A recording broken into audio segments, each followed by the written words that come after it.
કૌભાંડોની માયાજાળ કોઈ નવી બાબત નથી। એવામાં રાજ્યમાં એક એવા કૌભાંડની આશંકા સેવાઈ રહી છે જે સૌથી અલગ છે।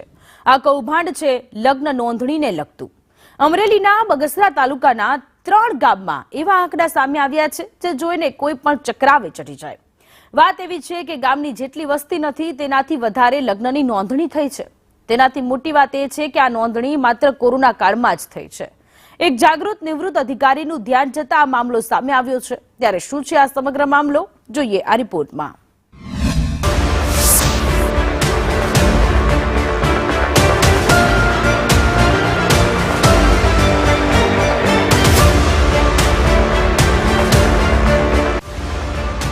અમરેલી જિલ્લાના બગસરા તાલુકાના નાનકડા એવા લુંધિયા, હામાપુર અને જામકા ગામ અત્યારે ચર્ચામાં છે। કારણ છે લગ્નની નોંધણી। ત્રણેય ગામોમાં જેટલા પરિવારો વસે છે તેનાથી 50% વધારે લગ્નની નોંધણી ફક્ત 3 વર્ષમાં થઈ છે। આ મામલો ત્યારે સામે આવ્યો જ્યારે જૂનાગઢના નિવૃત્ત ખેતી વિસ્તરણ અધિકારી કનકરાય ટાંકને આંકડા જોઈને શંકા ગઈ। કનકરાય અમરેલી જિલ્લાના આ ત્રણેય ગામમાં લગ્ન નોંધણીની માહિતી મેળવી ત્યારે સામે આવ્યું કે આંકડા અસામાન્ય છે। 2020 થી 2022 સુધીના 3 વર્ષના આંકડા અને ગામની સ્થિતિ પર નજર કરીએ। લુંધિયા ગામમાં 285 લગ્ન નોંધાયા છે, જેની સામે ગામની વસ્તી 2683 અને મકાનોની સંખ્યા 561 છે।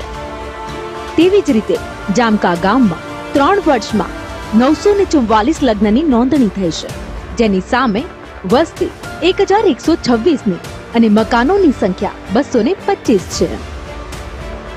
જ્યારે હામાપુર ગામની વાત કરીએ, હામાપુર ગામમાં 1341 લગ્નની નોંધણી થઈ છે, જેની સામે મકાનોની સંખ્યા 827 અને ગામની વસ્તી 4424 છે। એટલે કે 8233 ની વસ્તી અને 1613 ઘર સામે 3 વર્ષમાં 2570 લગ્નની નોંધણી। પ્રથમ દ્રષ્ટિએ આ નોંધણી ફક્ત કાગળ પર હોય તેમ લાગી રહ્યું છે। નાનકડા ગામની જેટલી વસ્તી નથી તેનાથી વધુ લગ્ન નોંધાતા તેમને ગોલમાલની પણ શંકા થઈ, જેને જોતા તેમણે રાજ્ય કક્ષાના લગ્ન નોંધણી રજિસ્ટ્રારને ફરિયાદ કરી છે।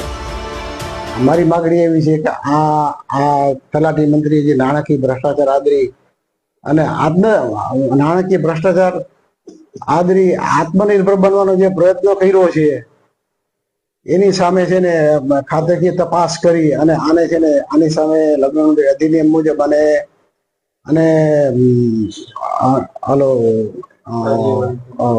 નાણાકીય ભ્રષ્ટાચાર કર્યો છે એ સબબ એને સસ્પેન્ડ કરી અને એની સામે કડક કાયદાકીય કાર્યવાહી થાય એવી અમારી માગણી છે। તેનાથી પણ મોટી વાત એ છે કે બગસરાના 3 ગામોમાં રાજ્યના 13 જિલ્લાના યુગલોના લગ્નની નોંધણી થઈ છે, જે પ્રથમ દ્રષ્ટિએ કૌભાંડ તરફ ઇશારો કરે છે। અરજદાર કનકરાય ટાંકે બગસરા તાલુકાના વિકાસ અધિકારી અને અમરેલી જિલ્લા વિકાસ અધિકારીને રૂબરૂ મળી આ મામલે તપાસ કરવાની માંગ કરી હતી। જો કે કોઈ તપાસ ના થતા છેવટે તેમણે ગાંધીનગર સુધી રાવ નાખી છે। આજુબાજુના સરકારશ્રીએ દરેક જિલ્લામાં, તાલુકામાં અને ગામમાં લગ્ન નોંધણી રજિસ્ટ્રારની નિમણૂક કરેલ છે અને સામાન્ય રીતે આજુબાજુના તાલુકામાં જ નોંધણી થાય। પણ સાહેબ, તમે કલ્પના તો કરો, બનાસકાંઠાનો, સુરતનો, અમદાવાદના વ્યક્તિ અહીંયા લુંઘિયા ગામે શા માટે આવે લગ્ન નોંધણી કરાવવા?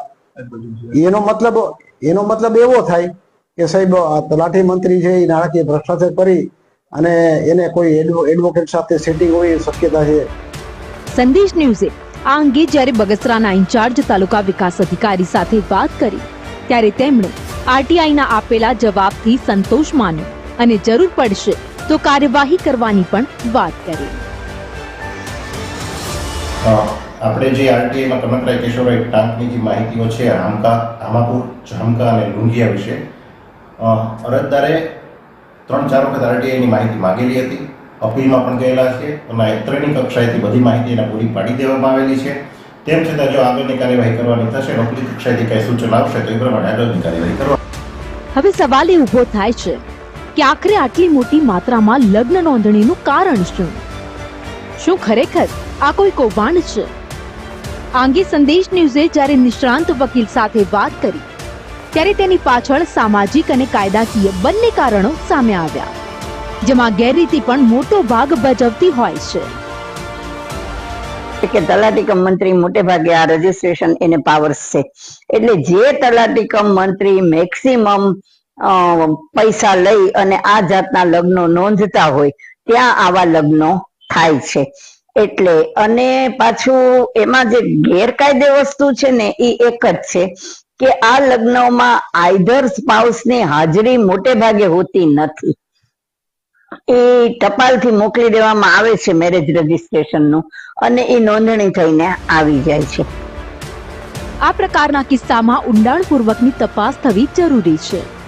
એ સામે આવવું પણ જરૂરી છે કે આ કોઈ સુવ્યવસ્થિત કૌભાંડ તો નથી ને. કેતન ઓઝા, સંદેશ ન્યૂઝ, જૂનાગઢ.